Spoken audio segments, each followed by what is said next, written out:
41% سے 25% تک آ چکی ہے، ڈالر سٹیبل ہو چکے ہیں، انٹرنیشنل ریٹنگ ہماری امپروو ہو چکی ہے، ہمارے جو بانڈز تھے ماشاءاللہ سے انہوں نے بڑا تیزی سے باؤنس بیک کیا ہے، وچ انڈیکیٹس کہ انٹرنیشنل انویسٹرز کا بھی کانفیڈنس پاکستان کی اکانومی کے اوپر آنا شروع ہو گیا۔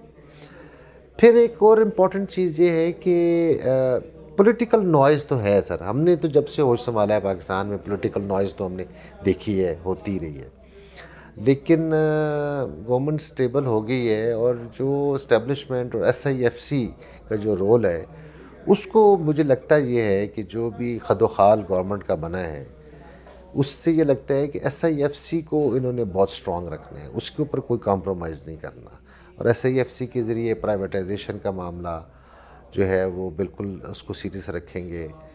فائنانس منسٹر بھی وہ ایک ایسا نان پولیٹیکل بندہ لے کر آئے ہیں جو کہ فوکس ہو کے فائنانس کے اوپر کام کرے، کیونکہ دیکھیں ہم پولیٹیکل کمپرومائزز کی وجہ سے ڈیسیجنز نہیں کرتے تھے۔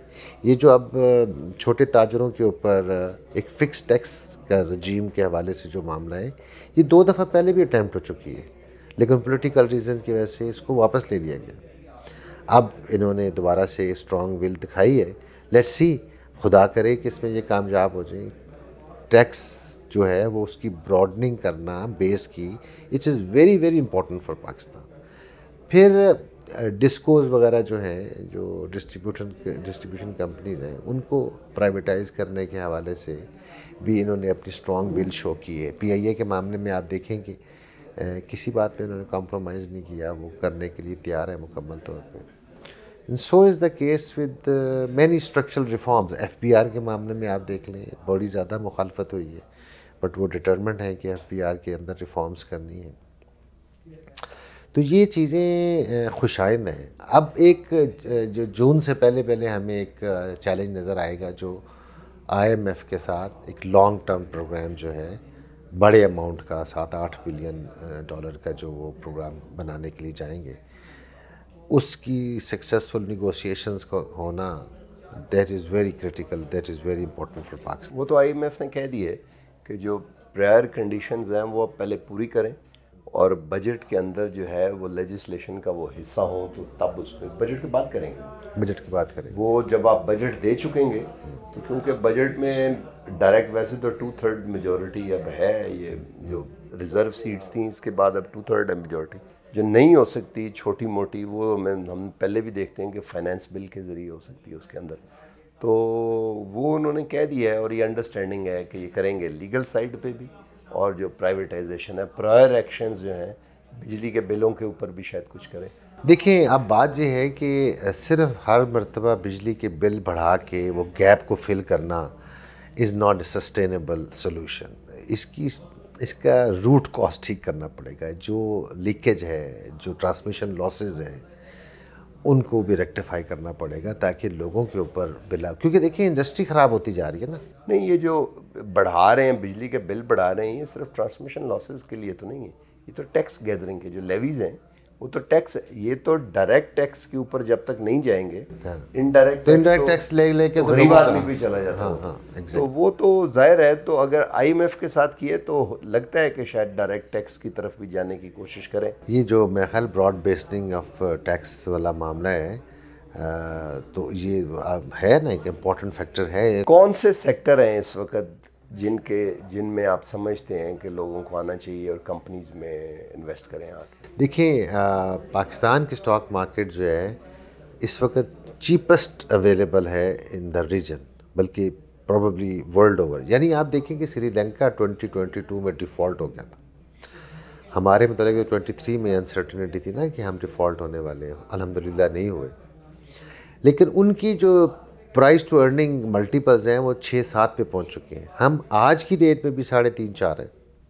سو our stock market is cheapest in the region, and اس میں بڑے ویلیو والے شیئرز ہیں، ڈیویڈنڈ والے پرتیاشا شیئرز ہیں، بڑا ہینڈسم ڈیویڈنڈ دیتے ہیں، کچھ اس میں فرٹیلائزر سیکٹر ہے، کچھ اس میں انرجی سیکٹر ہے، ہپکو کیپکو بڑا ہینڈسم ڈیویڈنڈ دیتے ہیں، بینکس نے فینومینل پروفٹس کمائے ہیں، وہ بڑا اچھا ڈیویڈنڈ دیتے ہیں۔ تو ہماری مارکیٹ میں تو ابھی ریلی پراپرلی شروع ہوئی نہیں، ابھی تو it's long way to go. ہم سمجھتے ہیں کہ یہ سال اگلا سال جو ہے ریلی کا ہوگا انشاءاللہ تعالی. اور سیکٹر یہی ہیں جو آپ نے مینشن کیے ہیں. یہ ہے. اچھا یہ بتائیں کہ یہ جو پولیٹیکل انسرٹینٹی ہے یہ ظاہر رہے گی، کیونکہ ایک جو مائنڈ سیٹ چینج ہو جاتا ہے لوگوں کا وہ پھر بڑا مشکل ہوتا ہے. ایک کہانی ہوتی ہے نا، آپ ایک کہانی سن رہے ہوتے ہیں، وہ کہانی جب چینج ہو جائے تو پھر لیکن نئی کہانی، اور چینج ہونا اس لیے مشکل لگتا ہے کہ اب ہر سال 1 کروڑ نیا 18 سال کا ہو کے ووٹ میں آئے کرے گا. تو یہ کہانی جو ہے اب یہ تو کوئی 35-40 سال اب چینج ہونے والی لگتی نہیں. تو آپ سمجھتے ہیں کہ یہ کنٹینیوس ڈریگ کے باوجود سسٹینیبل ہوگی اکنامک سائڈ؟ دیکھیں سر، ہم نے اسٹاک مارکیٹ میں ریلی دیکھی ہے 2013 سے 2017 تک کی، اور 2013 میں جب نئی گورنمنٹ بنی تھی اس وقت، تو 2014 میں ہم نے دیکھا اسلام آباد میں دھرنا آ گیا تھا، اور وہ 2-4 مہینے رہا، پھر وہ واپس گئے. 2015 میں پھر دھرنا آ گیا. اچھا 2014 میں آپ کو یہ بھی پتہ ہوگا، یعنی یہ بڑی انپریسیڈنٹڈ بات ہے کہ چائنیز پریزیڈنٹ نے پاکستان آنا تھا اور سی پیک کے اوپر انیشیٹ کرنا تھا، تو دھرنے کی وجہ سے وہ نہیں آئے، اور پورا 1 سال کے لیے ان کا جو ہے وہ دورہ ڈیلے ہو گیا. اینڈ اس وقت جو ہے جو بھی مقتدرہ تھے وہ لوگ دھرنے کے حق میں تھے اور اس کو سپورٹ کر رہے تھے. بٹ آپ نے دیکھا کہ اسٹاک مارکیٹ چلتی رہی. It is all because of the demand and supply, and it's all because of the structural, یعنی اکنامک کو سائیکل جو ہے وہ ان کی بیسس کے اوپر ہم سمجھتے ہیں کہ وہ پرانے پریسیڈنٹ بھی ہم دیکھتے رہے ہیں، ابھی بھی ہم دیکھ رہے ہیں. تو یہ سائیکلک بیہیویئر ابھی ہے اس کے اندر، جس کی وجہ سے ہم سمجھتے ہیں کہ اس وقت جو پولیٹیکل چپکلشیں ہیں یا کھینچا تانی ہے یا نوائس ہے، اس کو اسٹاک مارکیٹ اگنور کر رہی ہے. آخری آپ سے، پرماننٹ اس کو سسٹینیبل بنانے کے لیے کیا 1-2 چیزیں ہیں جو آپ سمجھتے ہیں؟ بڑی خوبصورت بات ہے سر. اس میں سب سے پہلے امپورٹنٹ بات ہے کہ جیسے آپ ماشاءاللہ سے جرنلزم کے علاوہ آپ سیکیورٹیز اینڈ ایکسچینج کمیشن جو ریگولیٹر ہے اس کے ساتھ بھی وابستہ رہے. یہاں پہ اویئرنیس اور financial literacy is at the lowest in the world Pakistan کے اندر. یعنی ہمارے کنٹریز جو، چلو انڈیا اور چائنا کو چھوڑ بھی دیں، لیکن بنگلہ دیش، سری لنکا، یہ بھی ہم سے آگے ہیں فائنینشیل لٹریسی کے حوالے سے. تو ہمیں ایک تو فائنینشیل لٹریسی پہ بڑا زیادہ کام کرنا چاہیے پورے ملک کو، اور خاص طور پہ جرنلسٹ اور یہ جو میڈیا ہے اس کے حوالے سے. اور دوسرا یہ ہے کہ خدا کرے کنٹینیوٹی آف پالیسیز رہیں، اسٹرکچرل ریفارمز ہو جائیں، اچھے سٹیپس جو گورنمنٹ کبھی بھی اٹھاتی ہے پھر اس کو بیک ٹریک پہ نہ جائیں. ابھی ہمیں چیلنج نظر آتا ہے جو لاس میکنگ ایس او ایز ہیں ان کے معاملے میں. ایک جو اس وقت گورنمنٹ ہے اس کا ایک جو میجر کولیشن پارٹنر ہے، اس کی منشور کے مطابق تو privatisation is not acceptable to them. So how to handle them, یہ دیکھنے کی ضرورت ہے کہ میجر پولیٹیکل پارٹی جو اس وقت اقتدار میں ہے اور اس کے علاوہ ایس آئی ایف سی کو چلانے والے لوگ جو ہیں وہ کس طریقے سے پرائیویٹائزیشن پروسیس کو آگے لے کے چلتے ہیں ڈسپائٹ دا فیکٹ کہ ایک میجر کولیشن پارٹنر اس کے حق میں نہیں. تو یہ چیزیں ہیں، یہ چیلنجز ہیں، بٹ وی تھنک دیٹ چیزیں انشاءاللہ امپرومنٹ سائڈ پہ جائیں گی.